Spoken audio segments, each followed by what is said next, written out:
Gjithmonë është ajo ideja që ta krijojmë familjen dhe të jemi gati. Po kur është ky momenti për të qenë gati? Në realitetin shqiptar, një burrë dhe një grua është gati, nëse punon në mënyrë të ndershme dhe me rrogat që janë në Shqipëri, është gati kur është 60 vjeç. Por 60 vjeç na iku koha dhe e lindshmërisë dhe e prindërimit.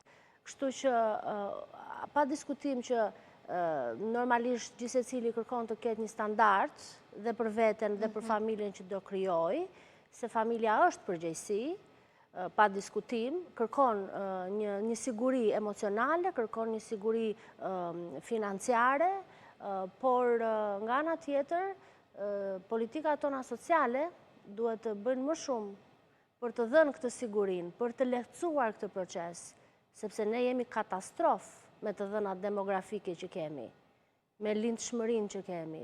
Ne po na plaket popullsia. Dhe kjo do po ndihet në ditët që jetojmë, dhe do ndihet akoma dhe më shumë pas një dekade apo pas 2